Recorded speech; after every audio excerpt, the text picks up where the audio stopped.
كاسيميرو بنزيما بتسلل رونالدو لا وانطلقه سريعه لصالح الريال. رونالدو بنزيما جول لكريم بنزيما من 3 تمريرات كانت كافيه للريال. منذ حين قلت لكم بان الريال يقدر يسجل في اي لحظه من لمسه واحده، من كره واحده، من تمريره واحده، بل هنا كانت تمريرتين.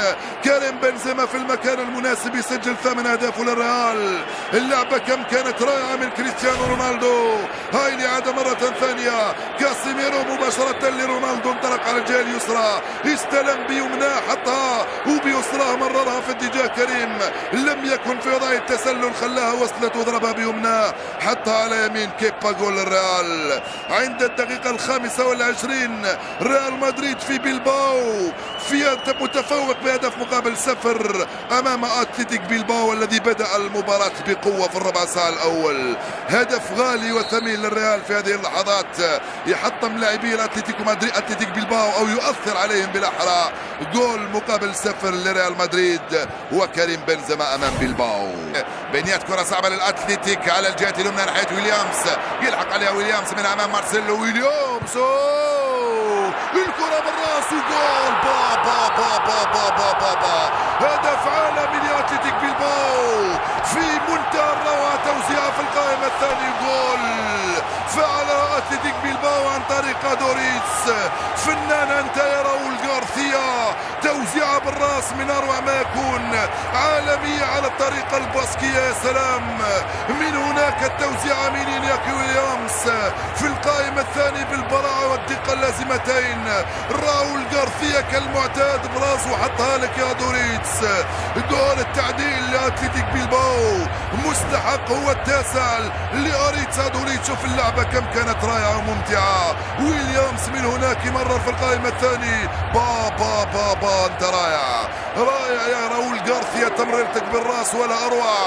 وجدت ادوريتس براسه الكرة في الشباك، هي وكذلك راموس وكايلور نافاس. وجول التعديل مستحق لاتلتيك بلباو. با با با با هدف رائع، نعم رائع جدا هذا الجول. هدف الريال كان رائع وهدف اتلتيك بلباو كان اروع. هدف الريال بالرجلين وهدف اتلتيك بلباو بالراس كان رائع، لان تمريرة رونالدو برجله لبنزيما رائعة، وتمريرة راؤول غارثيا براسه في اتجاه دوريتس على فالفيردي. توني كروس دائما في تنفيذ الركنيات، مرفوعة القائمة الاول. با با با با با, با جول فعل كاسيميرو وسجل الجول الثاني للريال. من حسن حظ الريال ان كاسيميرو كان هنالك في المكان المناسب وفي الوقت المناسب وسجل جول ثاني 3 دقائق بعد تعديل النتيجة لاتلتيك بلباو. فعلها الريال ب7 ارواح. البرازيلي كاسيميرو يسجل الجول الثاني للريال. كيف جاء الى هذا المكان كاسيميرو؟ كيف كان له حس في هذه الكرة ووضع مكانه في ذلك المكان، وبهذه البرودة وبهذه البراعة يسجل جول ثاني. ترك الحارس يسقط وسجل جول ثاني للريال عند الدقيقة 69 من عمر المباراة. كاسيميرو فعلها وسجل الجول الثاني للريال.